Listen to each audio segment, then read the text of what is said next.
साधकों, जय श्री कृष्ण। आप सभी लोगों का मैं हूं मनोज मिश्रा और आप सभी लोगों का अपने नए मंच पर साधक बुक में हार्दिक स्वागत एवं अभिनंदन करता हूं। साधकों, आज का जो विषय है वह है ब्रह्म विद्या पर। आज हम बताएंगे कि गायत्री साधना यानी ब्रह्म साधना किसको करना चाहिए और इस साधना को करने से जीवन में क्या लाभ मिलता है। इसलिए वीडियो को अंत तक देखिएगा और हाँ, चैनल पर नए हैं तो चैनल को सब्सक्राइब जरूर कर लीजिएगा। गायत्री साधना बहुत प्राचीन साधना है। शास्त्रों में कहा गया कि ये वेदों की जननी है। वेद जो है गायत्री से ही प्रकट हुए हैं। गायत्री हर एक देवताओं की होती है। जैसे ब्रह्म गायत्री आपने सुना होगा, बड़ा प्रचलित है। सूर्य गायत्री है, विष्णु गायत्री है, शिव गायत्री है, गणेश गायत्री है। इस प्रकार 24 गायत्रियाँ हैं, लेकिन इनमें से सर्वश्रेष्ठ जो है वो है ब्रह्म गायत्री। ब्रह्म गायत्री मुख्यतः भगवान नारायण को समर्पित है। भगवान नारायण जो कण कण में व्याप्त हैं, ईसावात स्मिदम विष्णु, कम ब्रह्म खम ब्रह्म, वही पूर्ण है। पूर्णम मिदः पूर्णम मिदम, वही पूर्ण है और उन्हीं नारायण को ये गायत्री समर्पित है। गायत्री की उपासना से बुद्धि पवित्र होती है, तेज बढ़ता है, बल मिलता है। मंत्र की प्रार्थना में यही कहा गया है कि मैं उस तेज का ध्यान करता हूँ, धियो यो नः प्रचोदयात्, जो मेरी बुद्धि को सतमार्ग में प्रेरित करे। जो गायत्री की उपासना करता है, गायत्री उस साधक की बुद्धि को सतमार्ग में प्रेरित कर देती है, बुद्धिमान बना देती है, बलवान बना देती है। गायत्री ऐसे ही व्यक्ति को नहीं करना चाहिए। गायत्री वेद मंत्र है और वेद मंत्र बोलने के लिए, वेद मंत्र पढ़ने के लिए परंपरागत होना आवश्यक है। बिना परंपरा के अगर आप इस मंत्र का उच्चारण करोगे, मंत्र का व्याख्यान करोगे, तो ये मंत्र आपको प्राय नुकसान ही पहुंचाएगा। इसलिए जो गायत्री मंत्र है उस पर केवल जो 4 वर्ण हैं, ब्राह्मण, क्षत्रिय, वैश्य और शूद्र, इनमें से ब्राह्मणों का ही अधिकार है। और ब्राह्मणों में से भी ऐसा नहीं कि कोई ब्राह्मण 24 वर्ष का हो गया और उसका यज्ञोपवीत नहीं हुआ तो वो गायत्री करे, वो गायत्री नहीं कर सकता। गायत्री के लिए प्रॉपर शास्त्रों में विधान दिया गया है। अगर वो ब्राह्मण बालक है तो 5 से 8 वर्ष के बीच में उसका यज्ञोपवीत संस्कार, जो 16 संस्कार बताए गए हैं उनमें से एक है यज्ञोपवीत संस्कार। संस्कारात् द्विज उच्यते, संस्कार के माध्यम से उसे द्विज बनाया जाता है, दूसरा रूप होता है, दूसरा जन्म होता है उसका। तो ब्राह्मण भी 5 से 8 वर्ष के बीच में प्रॉपर उसका यज्ञोपवीत हो चुका हो, और जब यज्ञोपवीत हो जाता है तो वेद पाठी हो जाता है, वो वेद पढ़ने के लिए जाता है। जब वो वेद पढ़ता है तो वो विप्र हो जाता है।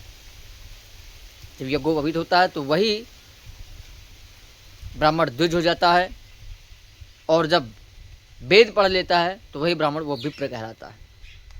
तो विप्र जो है वेद पाठी, वेद पाठ करता है 25 वर्ष तक ब्रह्मचर्य का पालन करते हुए। 4 आश्रम है ना, ब्रह्मचर्य, गृहस्थ, संन्यास, वानप्रस्थ। पहला है ब्रह्मचर्य जो 1 से 25 वर्ष तक है, दूसरा है गृहस्थ 25 से 50 है, तीसरा वानप्रस्थ 50 से 75 वर्ष तक है, और चौथा है संन्यास। अब सन्यासी बन जाओ, छोड़ो मोह माया और उपासना करो उस ब्रह्म की। तो उस समय वो त्रिकाल संध्या करता है अपने ज्ञान की उत्थान के लिए, अपने तेज को बढ़ाने के लिए, ब्रह्म वर्चस्व को बढ़ाने के लिए, और उस समय वो गायत्री की साधना करता है 3 काल। शास्त्र में कहा गया है कि जो ब्राह्मण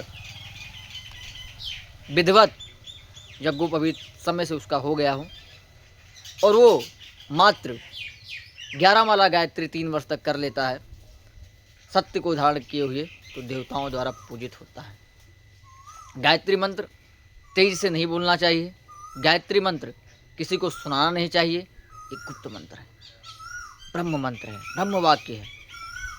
इसको ऐसे ही बोलते हुए नहीं जाना चाहिए, ये सब नियम रखना चाहिए।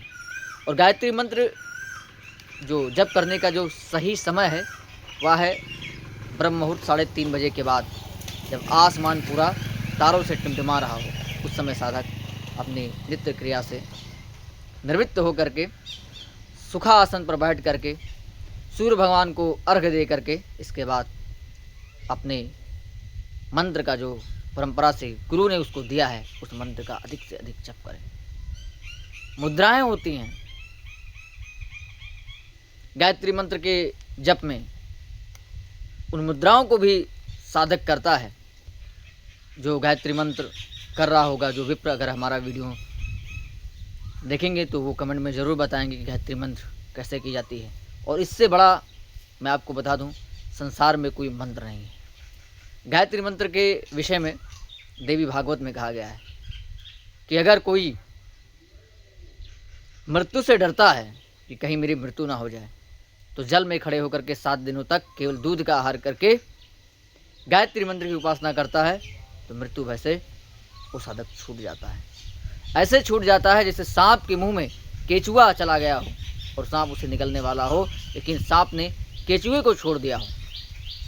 उसी प्रकार मृत्यु उसको अगर निकलने वाली थी तो गायत्री के साधक को मृत्यु छोड़कर चली जाती है, मृत्यु भय दूर हो जाता है। यह है गायत्री की महिमा। तो गायत्री केवल ब्राह्मणों के लिए है, और गायत्री ब्रह्मकालीन, मध्याह्नकालीन और सायंकालीन ये इसका जप होता है, अनुष्ठान होता है, विधिवत होता है। परंपरा से जो इस मंत्र के काबिल हैं वही कर सकते हैं। अनायास ही इसे कोई चेष्टा ना करे कि मैं भी गायत्री मंत्र का जप करूँगा। गायत्री मंत्र का जो अधिकारी है, जो पात्र है, वही कर सकता है। निर्देश है शास्त्रों में, मनमानी ढंग से आचरण करने से सिद्धि नहीं मिलती, अपितु उपहास ही होता है। और उपहास होगा तो आपका लोक और परलोक दोनों नष्ट हो जाएगा। इसलिए आपको उपहास नहीं करना है। ऐसा नहीं कि शास्त्र भेदभाव कर रहा है, भेदभाव नहीं कर रहा है। आपके लिए अलग विधि है, अलग मंत्र है। कहा गया है कि भगवान राम जो तारक मंत्र हैं, भगवान शिव ये भी तारक मंत्र है, और गायत्री ये सब मंत्र समानता माने गए हैं। लेकिन गायत्री मंत्र केवल एकाधिकार। जैसे राष्ट्रपति की कुर्सी पर सब लोग नहीं बैठ सकते, जो उस पर बैठने के योग्य हों, वैसे ही मैंने आपको फर्स्ट टाइम बता दिया, केवल ब्राह्मण के घर में जन्म लेने से वो व्यक्ति ब्राह्मण नहीं होता। ब्राह्मणोचित कर्म भी होना चाहिए।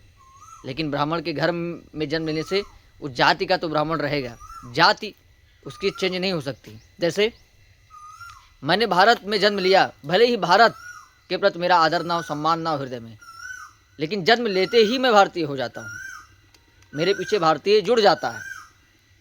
भले ही मैं भारत के प्रति वफादारी ना दिखाऊं, मेरा प्रेम अमेरिका से हो, मेरा प्रेम ऑस्ट्रेलिया से हो, किसी भी देश से भी हो सकता है, वो अपनी व्यक्तिगत स्वभाव बात है, लेकिन मेरे पीछे भारतीयता जुड़ जाएगी कि मैं भारत का नागरिक हूँ। ऐसे ही आप किसी वर्ण में जन्म लेते हैं, जन्म लेते ही उस वर्ण का टाइटल आपके जीवन पर्यंत जब तक आप जिएंगे वो आपके साथ जुड़ जाएगा। अगर आप उस जन्म के आधार पर कर्म करते हैं तब तो आप श्रेष्ठ हो जाएंगे, तब तो आप पूजनीय हो जाएंगे। आज भी हमारे बहुत से महात्मा वेद पढ़ते हैं, कथा सुनाते हैं, संध्या उपासना करते हैं, साधना करते हैं, और आज बड़े बड़े पद पर योग्य बैठे हुए हैं, उनका लोग सम्मान करते हैं। तो आशा करता हूँ कि बहुत कुछ सीखने को मिला होगा। कोई जिज्ञासा हो तो कमेंट करके बताइएगा। धन्यवाद।